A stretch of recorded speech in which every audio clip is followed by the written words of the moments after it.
Ladies and gentlemen, you welcome to this edition of the Primetime Newscast on Equinox Television, live from our headquarters in Cameroon's economic capital, Douala. I am Babla Jonathan. In our top stories in this edition of the news, some Cameroonians have said without the separatists on the dialogue table, the national dialogue convened by the President of the Republic of Cameroon is not going to yield any fruit, notably a return to normalcy and peace in the crisis-hit northwest and southwest regions of the country, and the calls for a ceasefire, a demilitarization of the two Anglophone regions of the country, general amnesty, and liberation of all detained in connection to the Anglophone crisis have continued rising to the sky as the national dialogue draws near. Also in this newscast, we're going to show you the horrible conditions in which students and pupils, notably those from the crisis-hit northwest and southwest regions of the country, are studying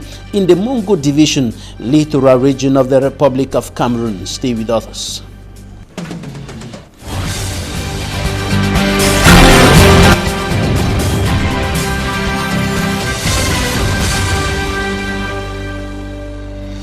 Thanks, ladies and gentlemen, for joining us on this edition of the news. We begin right away in the opaque city of Limbe, where some Cameroonians have said that the separatists must be brought to the dialogue table, without which that event will not yield the expected fruits. And some inhabitants of Limbe have been questioning moves undertaken by government or government authorities with regards to involving the separatists in the upcoming national dialogue convened by the President of the Republic of Cameroon. And many of them are still calling for demilitarization of the two Anglophone regions of the country, and of course a release of all those arrested and detained in different incarceration centers across the country in connection to the Anglophone crisis. Their views have been compiled by our correspondent Davidson Maimo. Take a listen. Dialogue. The secessionists outside. Have there been any communication with the government, or how are they going to bring them on the table so that we dialogue together with them? Because without them, the dialogue has no long life. The double functions of public service personnel should be wiped off. This will help Cameroonians to pick up employment. All the detainees of the Anglophone classes should be released. I think that those people who are arrested during this crisis of the Northwest and Southwest should be released. Let all the prisoners be released unconditionally. The children that have died from both parties are our children. In that light, we are appealing to the government to call for a ceasefire from both parties. If I was to propose, there is one group of persons I will totally eliminate, and it's the parliamentarians. This issue would have been solved in the parliament long ago. When it came up, it was blocked. It came up, it was blocked. What are we expecting our parliamentarians to go and say in the dialogue? Simply what we said that the 1996 Constitution, please, should be put in place. We should touch our Constitution a bit. We see that a constitutional amendment is necessary with regards to presidential terms of office and a rotatory presidency. We have two states. Federation. What the lawyers wanted from the beginning to now is that the root causes of this crisis should be addressed. And it means that we must revisit the points of contact between the Anglophones and the Francophones. If we beat about the bush, we probably may just come back here 10 years' time to start it again. The president should withdraw the military from Northwest and Southwest region, and Angola should put down their weapons. We are afraid to even speak. I don't see how peace will come when people are frightened. We are afraid of the military, we are afraid of the armed forces. Inhabitants of Limbe in the southwest region of Cameroon, speaking to our correspondent Davidson Maimon. And of course, civil society organizations have also been emphasizing on the point that a ceasefire is a precondition to create an enabling environment for a successful national dialogue convened by the President of the Republic of Cameroon. And another thing highlighted by civil society organizations and leaders is general amnesty for all those arrested and detained in connection to the Anglophone crisis and all those who have been tagged as separatists or terrorists in and out of the country. Details in this report compiled by, for me, Armstrong Sanda, or rather, Smanjikan Gebre. As the Prime Minister continues to receive different delegations in the pre-dialogue suggestions, the Coalition of Civil Societies for Peace and Human Rights and Democracy have urged both parties for a ceasefire before the start of the national dialogue. La coalition rappelle The coalition urges that the national dialogue should be in line with the 1961 constitution, calls on the conflicting parties to cease fire within 2 weeks so that it will facilitate the peaceful holding of the national dialogue. Facilite la tenue du grand dialogue national en préparation. According to the leader of the Civil Societies for Peace and Human Rights and Democracy, a ceasefire implies les forces de défense et de sécurité ont le devoir. The forces of law and order are out to protect. It's only the armed groups who are supposed to drop their arms. We have chosen the word ceasefire because we want the two parties to understand that before anything is done, there should be a break for the national dialogue to go on peacefully. Il est important de le négocier pour qu'il y ait cette trêve qui va permettre justement d'aller tranquillement au dialogue national et de façon sereine. After the ceasefire must have been done, the coalition is calling on the government to facilitate the successful holding of the dialogue by granting amnesty.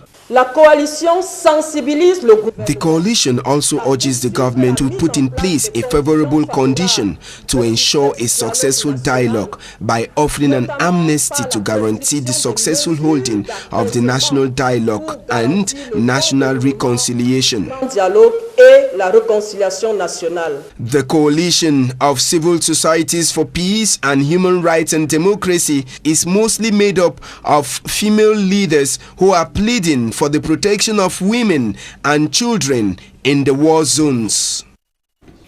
And consultations ahead of the national dialogue convened by the President of the Republic of Cameroon have continued in the nation's political capital, Yaoundé. The Prime Minister of the Republic, Chief Dr. Joseph John Gute, was receiving members of the diplomatic corps in Cameroon today at the Star Building in Yaoundé. In the meantime, there has been a general outcry over what has been considered as hijacking the national dialogue, notably blaming the CPDM for filling its members or filling the list of representatives of the different regions for the consultations ahead of the national dialogue with its members. And of course, this is coming at a time when there are calls for an inclusive dialogue. There are calls for everybody to be brought on the block, including the separatist fighters, including those who are standing for secession in and out of the country. Now we're going to show you the deplorable situation of internally displaced students and pupils in the Mongo Division, littoral region of Cameroon. Many of them are studying in very difficult conditions in overcrowded classrooms and schools. Hermine Iluga has more. We are in the Mongo division of the littoral region of the country. Like in other schools at this point in time, a majority of children's daily hours here is dedicated to learning. But in which condition do children learn? Here is a classroom, for instance, where the sitting position of students leaves much to be desired. Nailed on one another's ties, the students have little or no choice to grapple with their books on the desk. Others are almost obliged to stand for the rest of the day. Meanwhile, some sit on blocks, simply due to the absence of benches. More to this is the need of teachers and classrooms. We need new teachers. We don't have many teachers who are civil servants. And we need to build new classes in order to recruit our students who come from Northwest and Southwest.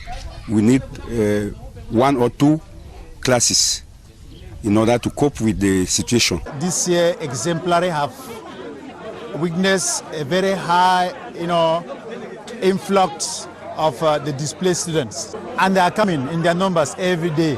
Wondering on how the Parents and Teachers Association would manage to budget this academic year with an explosive number of internally displaced children in the Mungo division, the administrative body in these schools, alongside parents, requests necessary aid from the government.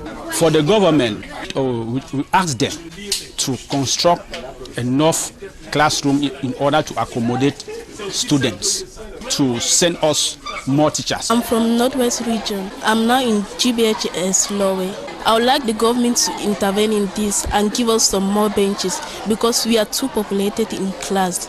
If the government intervene in this, I will be very happy and also provide us more teachers. As perceived, in a good number of schools within the Mungo division, much is expected to ensure the quality education of school-going children who ask nothing else but quality education in an appropriate environment. Cameroon's President Paul Biya and other African heads of states are not taking part in the 74th United Nations General Assembly, described as crucial. The President of the Republic of Cameroon is represented at that event by the Minister of External Relations, Lejeune Mbela, and of course the 74th United Nations General Assembly opened in New York today. For me, Armstrong Sander has more. Striking issue for Cameroon or Africa on day one of the 74th United Nations General Assembly is the remarkable absence of His Excellency President Paul Biya. Widely referred to as the Dean of the Central African Sub-Region, Paul Biya is represented by Cameroon's Minister of External Relations, Lejeune Mbela. Paul Biya is not the only leader absent, at least not the only one in Africa. His Gabonese counterpart, Ali Bongo Ondimba, whose health situation is still making headline news in Gabon, is also absent. Cyril Ramaphosa of South Africa announced several days ago that he will be concentrating on domestic issues rather than traveling to New York. South Africa is still battling with xenophobic violence and a wave of nationwide protests against increasing gender-based violence. These leaders are absent from a gathering that opens amid simmering tension in several parts of Africa and the Middle East. The United Nations is concerned with one of the worst crises in Africa, which is the Anglophone crisis. On Monday, September 23rd, Antonio Guterres, the United Nations Secretary General, and Paul Biya's representative, Lejeune Mbela, had a tete-a-tete, and the UN Chief Scribe reiterated the agency of the United Nations to see an end to the worsening Anglophone crisis. Insecurity, like the case in Cameroon, also featured in discussions between Antonio Guterres and Felix Tshisekedi of the Democratic Republic of Congo. Boko Haram in Nigeria and the Sahel, the Central African Republic crisis, are of concern to the United Nations in Africa. The major security concern in the Middle East is the recent attack on Saudi Arabian oil facilities and the Yemeni crisis. But the 143 leaders gathered in New York, though with the absence of some few, will also be concerned with climate change, epidemics like the Ebola virus, and the economic war between the United States and China. The UN Secretary General in his opening speech said the world risks splitting into two, with the two largest economies, the United States and China, creating rival internet, currencies, financial roles, and their own zero-sum geopolitical military strategies. A 2-year-old child has been killed in Babaju in the west region of the Republic of Cameroon. An Immaculate Fogwe reports that the suspected killer says he acted in revenge to sexual violence against him by the father of the victim. Details in this report. Emotions are running high following the murder of a 2-year-old child called Brian in Babaju, in the Babuntus Division, West Region of Cameroon.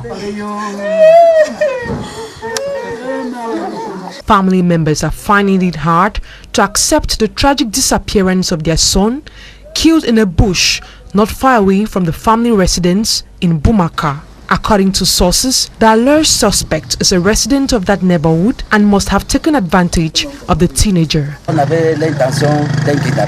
We thought the child had been kidnapped, but after several search, we were told by someone that he called the child and took him to the bush. What made us suspect him was that he used to call on little children and tell them he wanted to have anal sex with them. According to the suspect, the act was a means of revenging the sexual violence carried out on him by the father of the late Brian. In 2016, when I was schooling in Government Technical High School in Babaju, I was living with the family of late Brian. When I want to take my bed rest, his father will come and have sex with me several times and will warn me not to tell anyone, which I did.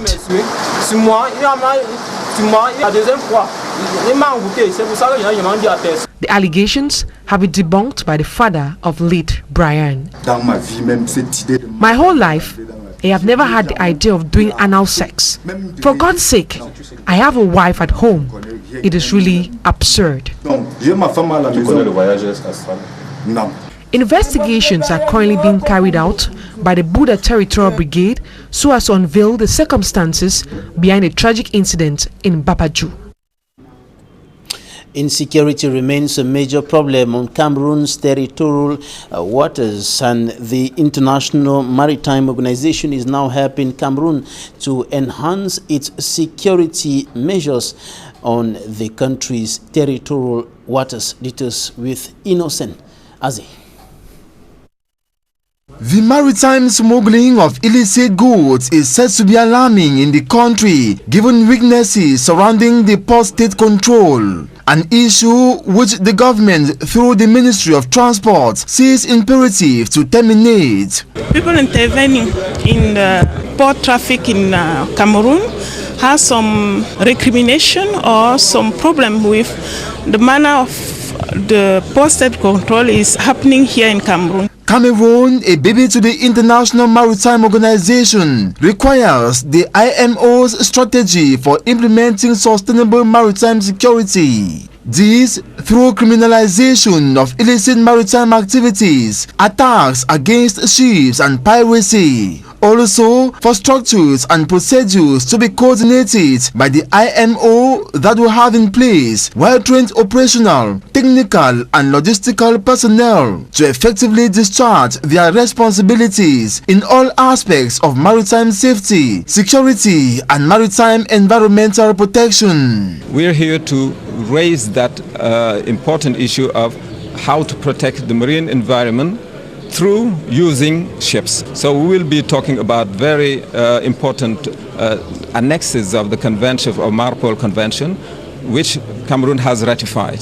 The most important conventions are the safety of life at sea, the security, which is very actually at this time, which is very important to raise up, and also the maritime environment. Such a request by state officials, notably those in the Ministry of Transport, comes following an announcement made by a wing of the International Maritime Organization to visit the different seaports in the country in April 2020 for thorough investigation. 80% of the world has ratified, and which is really required to be adhered to by your country, because it's important and it protects your country. protects your seas, it protects your people. So that one is the Annex to 6, which is now to be complied with. Same exercise that will be carried out in member states to evaluate the national maritime security issues and the flexibility of activities at the seaports. Member state, APIMO, all of them has a privilege of being assisted technically and have these kind of workshops, seminars, in order to get the different administration, the maritime administration particularly, to cope with and to comply with those engagements which have been taken by the country in terms of ratifying or adhering to convention, international convention. Senior government officials from departments and agencies concerned with maritime matters are molding their skills to prepare Cameroon's seaports ready for the inspection and evaluation visit. Coming up next, Talking Point.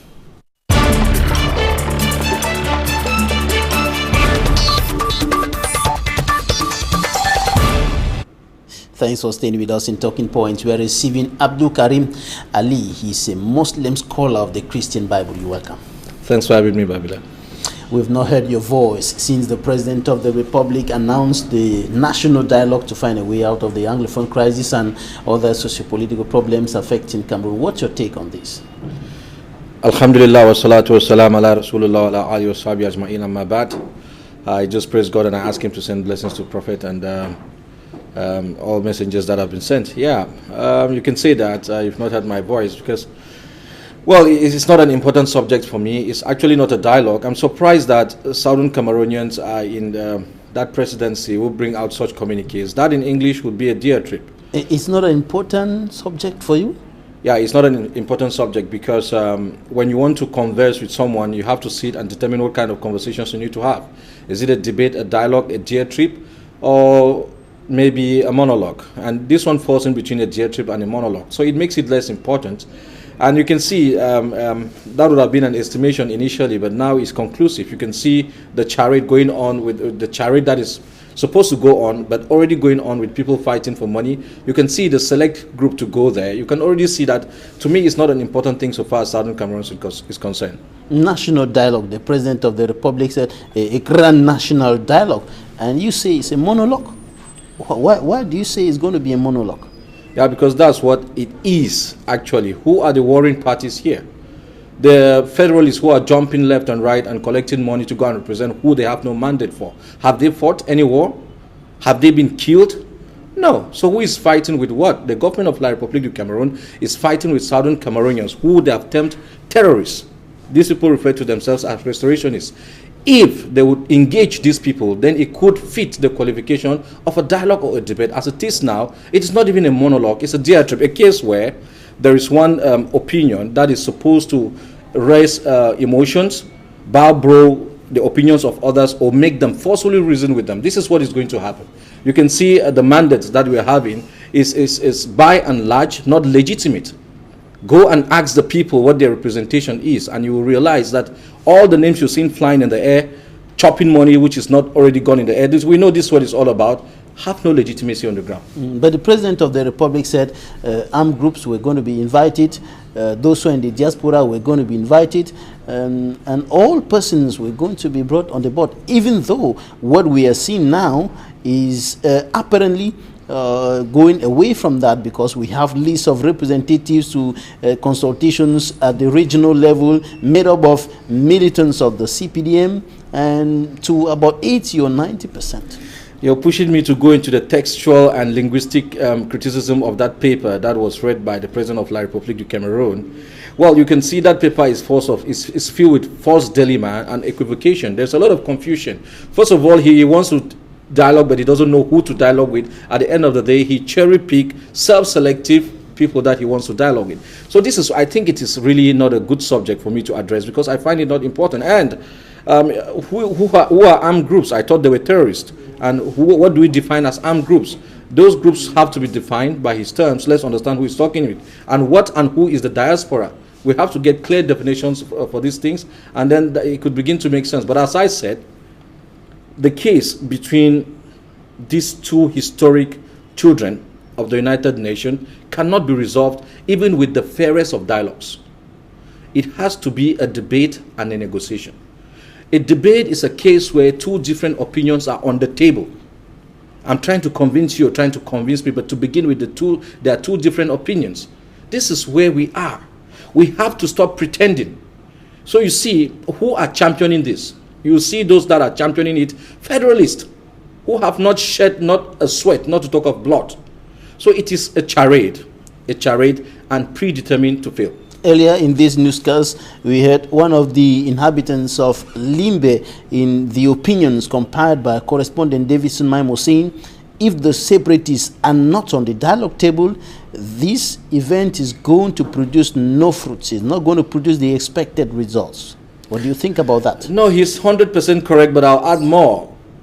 Separatists, which you address as that, which I'd say restorationists, will not be on a dialogue table. They will be on a debate and negotiations table. This should be taken clear and clear. Look, you can kill me today. If you want, go and kill my entire family. Kill many families. It would come to a debate. Why? Because that is exactly what it is. Federalists and unionists are championing all this. You can see for money. They have no case for themselves. Talk less of case for the entire people of Southern Cameroon. And you see, I don't know, what did Peter Mafanyi Mosonge come to do in Bamenda? To collect opinions. Those opinions did not even survive the day on the table. They were thrown out the window.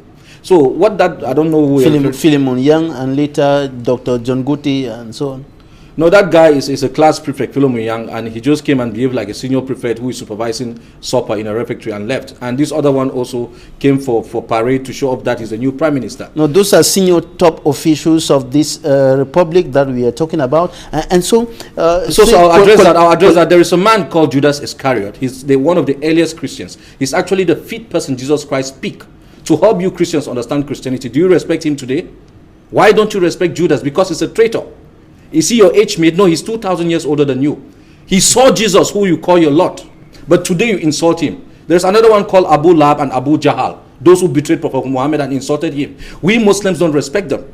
Why? It's not because they didn't have good status in Saudi Arabia or in Jerusalem. No, but because they are not representing their people.